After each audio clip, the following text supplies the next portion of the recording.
아, 테라로사 시스터스 여러분 안녕하십니까? 지금 여러분들을 위하여서 동원의 현상학 시리즈 강의를 하고 있습니다. 여러분들이 그 동기부여를 해주셨죠. 지난 6월 2일 토요일 날 여러분들이 다 설릉에 모여서 9명이었죠. 그래서 저에게 특별한 강의를 듣고 싶다. 지혜와 동원에 관해서 말씀해 주세요. 그렇게 청탁을 하신 일이 있었습니다.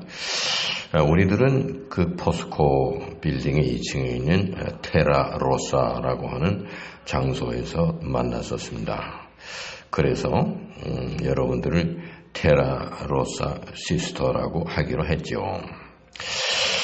그동안에 제가 돈의 철학, 즉 Philosophy of Money의 이것은 독일의 학자 게오르크 심멜에 관한 이야기를 했습니다. 그 책에 여러 돈에 관한 이야기가 들어있는데 가장 중요한 것은 돈은 가치와 연결되어 있다 이겁니다. 가치 때문에 돈이 있는 것이죠. 인간이 가치를 생각하기 때문에 돈을 필요로 하는 것입니다. 아무런 가치에 대한 생각이 없는 짐승들에게는 돈이 필요치 않지요. 그래서 가치 부여에 대한 교환 조건으로서 돈이라는 것을 우리가 생각을 하게 되고 또 사용을 하고 있는 것입니다. 이 가치관에 있어서는 형이 하학적인 가치관이 있고 형이 상학적인 가치관이 있다. 이런 말씀을 그때 제 강의에서 여러분들에게 말씀을 드렸습니다. 그러면 이제 그 형이 상학에 대한 가치관은 어떤 것이냐? 이것은 예술적 가치, 문화적 가치를 말한다. 제가 그렇게 얘기하면서 제가 원래 음악을 좋아하고 반음악가나 마찬가지입니다. 지휘도 하고 피아노도 치고 그랬습니다. 그래서 제가 지금 이제 내일 모레 80이 되는 고령의 나이인데 이제 남은 여생을 음악하는 일에만 시간을 보내려고 마음 먹고 있었습니다. 그래서 예술적 가치가 어떤 것이냐 이런 거에 대한 설명을 위해서 음악 강의를 여러 차례 유튜브에다 올렸습니다. 그 중에는 제가 좋아하는 발레곡 지젤에 대한 거 설명, 내용 설명과 음악 설명, 또 차이콥스키의 백조의 호수 이 두 발레곡을 소개해서 여러분들이 그것을 다 그 동영상을 감상하신 줄로 알고 있습니다. 그 예술의 세계에 접하게 되면은 형이 하학적인 가치관보다는 높은 형이 상학적 가치가 문제가 된다고 하는 것을 여러분 스스로 느낄 수 있습니다. 그 다음에는 바하가 그 치유의 음악, 당시에 그 외교관이었던 헤르만 카이절링크라고 하는 러시아의 그 고위 관직에 있었던 귀족입니다. 그 당시 백작이었는데 그 카이절링크 백작의 건강을 위해서 그 골드베르크라는 제자에게 그 아주 천재적인 챈발리스트였습니다. 요한 고틀리프 골드베르크라는 그 제자에게 챈발로곡을 작곡해서 주면서 이것을 카이젤링크 그 백장님께 드려라 이렇게 된 겁니다. 그 곡에 대한 해설과 함께 제가 또 그 골드베르크 변주곡 또 소개를 했습니다. 챈발로로 연주한 곡과 그 다음은 피아노로 연주된 전곡을 다 유튜브에 올려서 여러분들이 다 감상을 하셨을 겁니다. 그러한 예술적인 가치, 또 우리 생명의 고귀함, 건강을 위해서 노력하는 것, 이런 것들이 다 형이상학적인 가치의 내용입니다. 그러한 것을 여러분들에게 설명드리고 나서 과연 돈의 현상이라는 건 어떤 것인가, 돈을 현상학적으로 고찰하는 것을 그동안 3차례 강의를 올렸습니다. 돈의 현상학 1, 2, 3입니다.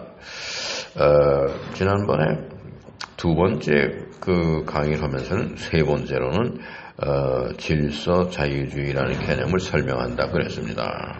근데 지금까지는 그 개인이 돈을 버는 문제, 어떻게 해서 개인이 부자가 되고 개인에게 큰 돈이 갈 수가 있는가, 그러한 말씀을 3차례에 걸쳐 드리면서 지난번 강의에는 징기스칸에 관한 이야기를 했습니다. 마음이 넓어야 하고 그 넓은 만큼의 마음의 그 넓은 만큼 영토가 확장되는 것이다. 뭐 광개토 대왕도 그 마음이 넓었죠. 그래서 마음이 넓은 사람에게는 넓은 영토가 주어진다. 예수님의 말씀은 마음이 온유하면 따뜻하고 부드러우면 땅을 기업으로 얻는다, 이런 말씀인데, 마음이 따뜻하고 아름다운 그 경우는 그 마음이 자꾸 넓어집니다. 그래서 넓은 마음을 소유하는 전제 조건은 마음이 부드럽고 따뜻해야 합니다. 온유한 마음은 땅을 기업으로 얻는다. 그래서 징기스칸이 온유하고 그 넓은 마음을 소유했기 때문에 엄청난 그 영토를 확보했었다. 따라서 그 당시에 돈이, 엄청난 금액의 돈이 다 징기스칸 개인에게로 모여들었습니다. 그러한 것을 설명드리고, 오늘 지금 말씀드릴 질서 자유주의라고 하는 거, 오르도 리베랄리즘이라고 하는 것은 사회가 부유하게 되는 것입니다. 돈이 개인에게로 가는 것이 아니라 사회와 국가에게로 돈이 가는 경우입니다. 어떠한 경제체제와 어떠한 경제활동이 있어야 많은 돈이, 큰 돈이 그 사회로 나타나는가. 말하자면 그 돈에 대한 현상학인데, 이것은 사회학적인 현상론입니다. 오르도 리베랄리즘, 오르도라는 건 라틴 말로 질서라는 뜻입니다. 오르도, 질서. 독일 말로는 오르드농, 질서입니다. 리베랄리즘은 자유주의죠. 돈을 가지고 있으면 자유로워진다 하는 말씀을 드렸습니다. 왜냐하면 돈이 함유하고 있는 진실성 때문에. 돈이 그 진리의 모습을 가지고 있습니다. 속성이 그렇습니다. 그래서 진리는 인간에게 자유를 허락합니다. 우리가 자유로워지는 것은 진리 때문에 자유로워지는 것입니다. 그런데 돈이 진리에 대한 그런 속성을 함유하고 있습니다. 그래서 돈의 진실성 때문에 우리가 돈이 있으면 자유로워지는 것입니다. 그런데 돈은 진실만 가지고 있지 않습니다. 아주 부정적이고 위험하고 소위 금력이라고 하는 힘이, 돈에 어떤 힘이 있습니다. 그 힘에 사로잡혀서 거의 100%가 10명이 다가 처음에 돈을 벌어서 자유로운 생활을 시작하다가는 돈의 노예가 됩니다. 왜냐하면 금력이 강하기 때문에. 그래서 돈의 노예가 된다. 그렇게 되면 모처럼 얻은 자유를 다시 돈에게다가 맡기고 아주 자유가 없는 비참한 인생을 살게 되죠. 그런데 그게 자유만 빼앗기면 좋은데 경우에 따라서는 생명도 빼앗기고 몸에 상처를 입고 병이 나고 이렇게 아주 나빠지는 그런 결과가 돈으로 인해서 파생됩니다. 이래서 돈에 대해서는 조심해야 합니다. 이 돈이 사회에 나타나는, 즉 돈의 현상학의 어떤 사회학적인 모습, 거기에도 마찬가지입니다. 돈이 많은 풍요로운 사회는 자유로운 사회가 됩니다. 인간에게 자유를 보장하는 사회가 되죠. 그런데 거기서 질서가 없으면 돈으로 인해서 금력으로 인한 혼돈 상태가 와서 그 사회가 나쁜 사회로 전락됩니다. 이렇게 돼서 잘못되는 경우가 뭐 개인에게뿐만 아니라 사회가 돈 때문에 멸망하는 경우가 많습니다. 로마에 있어서 폼페이와 헤르쿨레아눔은 돈이 너무 많아가지고 돈 때문에 질서가 없는 혼돈 상태로 살다가 결국은 폐허, 멸망의 길을 갔던 좋은 역사적인 사례입니다. 그러면 지금 질서 자유주의라고 하는 것은 돈을 가지고 있으면 자유로워지는데 그 자유가 혼돈 상태로 나가지 않기 위해서는 질서를 유지해야 됩니다. 질서라는 개념은 창조주 하나님의 개념입니다. 하나님이 창조하셨다. 그거는 혼돈 속에서 질서를 찾았다. 그런 얘기나 마찬가지입니다. 질서라고 하는 것은 곧 우주의 창조의 그 모든 그 질서, 창조의 질서가 처음입니다. 그래서 사회 속에서도 돈이 많아지고 풍요로워지면은 혼돈한 상태로 가기 전에 이를 미연에 방지하기 위해서 질서가 있어야 한다. 그래서 질서 자유주의라고 하는 특이한 경제 유형이 독일에서 나치 독일의 그 패망 후 서독, 동서로 독일이 나뉘어졌을 때 서독에서 일어난 그 경제 유형입니다. 그래서 그때 당시 경제성인 에어하르트와 아데나워 이 두 사람이 굉장히 정치를 잘해가지고 에어하르트의 경제정책과 아데나워의 그 질서를 유지하는 정치체제, 이것이 잘 밸런스가 돼가지고 아주 경제 부흥이 짧은 시간에 가능했습니다. 그것이 라인강의 기적을 불러왔습니다. 그러면 이 질서 자유주의의 원천이 어디서 나왔냐? 이거는 한 목사님에게서 나왔습니다. 디트리히 본헤퍼라고 하는 독일의 목사님이 있었어요. 그분이 아주 굉장히 머리 좋은 사람이고 학문적으로도 탁월하게 뛰어난 사람이 돼서 뉴욕에 있는 유니온 세어로스칼 세미나리, 뉴욕의 그 유니온 신학교의 교수도 하고 초빙 교수죠. 또 영국에 가서 영국에 사는 독일 사람들을 위해서 목회도 하고 또 뭐 영국에 있는 옥스퍼드나 캠브리지 대학에 가서 신학 강의도 하고 그랬던 분입니다. 그 젊은 분이었어요. 그분이 나치 독일을 이거를 완전히 해체하는 지하 그 운동을 벌였습니다. 마지막에는 히틀러를 암살하고 나치의 수뇌들을 다 제거하는 일에 지하 조직에서 진두지휘를 했던 사람입니다. 불행하게도 사전에 그 모든 계획이 누설되어서 체포돼가지고 나치 패망하기 한 2주일 전에 교수형에 처해져서 39세로 세상을 마쳤습니다. 이분이 프라이부르크 대학의 그때 당시 프라이부르크 대학의 경제학 교수들이 굉장히 실력이 좋습니다.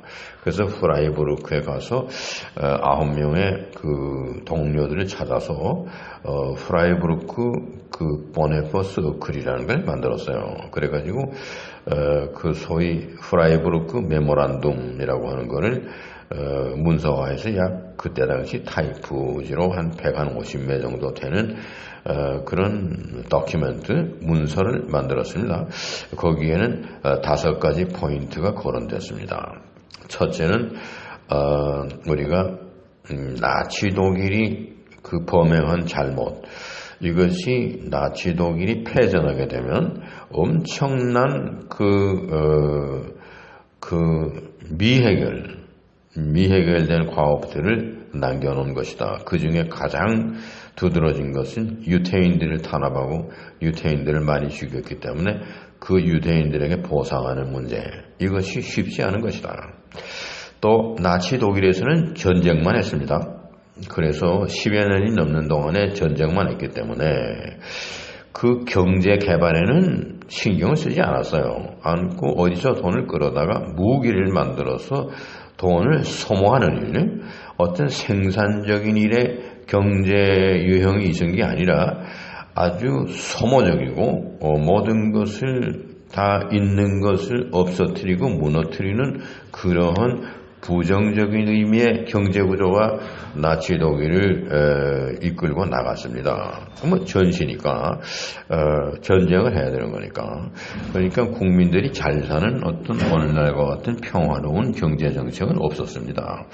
파괴하고 침략하고 많은 사람들이 희생되고 그러한 전쟁을 위해서 돈을 썼습니다. 이러면은 이제 이 나치 독일이 패망하게 되면은 경제 유형은 없었다 그겁니다. 경제가 없었어요. 그러니까 새로운 경제 유형을 만들어야 하고 또 그 사회를 잘 이끌고 나갈 수 있는 어떤 그런 사회 보장제도, 그런 복지 프로그램 이런 것들을 다 생각해야 됩니다. 그래서 프라이부르크 메모란덤의 5가지 포인트가 첫째는 독일의 사회를 아주 기독교적인 이념으로 만든다. 또 정치하는 정치체제를 기독교 이념으로 한다. 경제 역시 기독교적인 그런 윤리관으로 경제를 해간다. 그리고 국제관계에 있어서 특별히 유태인들을 보상하고 죄를 뉘우치고 회개하는 그런 태도를 한다. 이런 것들이 전부 다 나치 독일이 패망하고 나면은 엄청나게 힘든 과업입니다. 이것을 보네퍼가 프라이부르크에 가서 9명의 학자들을 불러서 모아가지고 심각히 토론하면서 프라이부르크 메모란덤이라는 그런 문서를 도큐멘트를 만들었습니다. 거기에서 소위 그 경제 유형이 오르도 리베랄리즘이라고 하는 것입니다. 자유로운 체제에서 경제 활동을 하되 질서가 있어야 된다 하는 것입니다. 이 질서에 대한 판단과 질서를 위해서 여러 가지 제동을 걸고 간섭하는 것을 정치가 하는 겁니다. 정치가 경제활동에 대해서 간섭하는 제도입니다. 미국의 자유방임주의는 정치가 그냥 방임하는 겁니다. 경제활동을 내버려 두는 것입니다. 그런데 이 서독에서 일어난 질서 자유주의라고 하는 것은 경제활동을 자유롭게 하되 그 경제활동에서 타락적인 요소, 부정적인 요소 이런 것이 대두될 때는 정부가 간섭을 하는 것입니다. 질서 때문에 그렇습니다. 질서를 유지하기 위해서. 그래서 한 개인이 부자가 된다든가 한 회사가 독점을 한다든가 시장에 대한 독점이라든가 이런 것을 할 수가 없도록 정부에서 제도를 만들어서 그 경제활동에 관여하는 것입니다. 우리나라도 이러한 질서 자유주의의 영향을 받아서 얼마 전부터 공정거래위원회라는 걸 정부에서 만들었죠. 정부 기구입니다. 그래서 모든 물건을 사고 팔고 하는 상거래에 있어서 공정한 거래를 해야 된다 이겁니다. 폭리를 한다든가 무슨 옛날처럼 사재기 해가지고 국민들이 꼭 필요로 하는 마늘이라든가 김장철 이런 거를 사재기를 했다가 값을 올려가지고 그게 희귀성이 있으니까 값이 올라가죠. 그렇게 돼서 값을 올려서 팔아서 폭리를 그거를 꾀한다. 이런 것을 정부에서 못하게 해야 되는 겁니다. 자유로운 경제 활동에서 부정적인 요소, 범죄적인 거 이런 것을 정부에서 미연에 방지하는 것입니다. 이래서 독일의 사회가 아름다운 사회가 형성되고 독일의 정치가 아주 질서를 추구하는 그런 아름다운 정치체제, 아름다운 사회, 또 이미 그때 건강보험제도 또 그 나이 많은 사람이나 사회적으로 능력이 부족한 사람들을 보호하는 거, 또 부가 축적된 것을 공평하게 나누는 거, 이러한 것들이 다 그 질서 자유주의라고 하는 경제 유형에 다 반영되었습니다. 그래서 라인강의 기적은 단순히 돈을 많이 벌었다가 아니라 그 서독의 사회가 지상 천국처럼 됐습니다. 완전히 나치 독일 때와는 반대의 모습이 된 것입니다. 그렇게 해서 서독이 경제 부흥을 일으키고 이른바 라인강의 기적이라고 하는 유명한 그 유토피아적인 경제 부흥을 이룩했다는 걸 우리가 잘 알죠. 동서독이 통일되고 난 이후에도 그 경제 개발을 위해서는 오늘 이 시간까지도 독일은 질서 자유주의의 경제 체제입니다.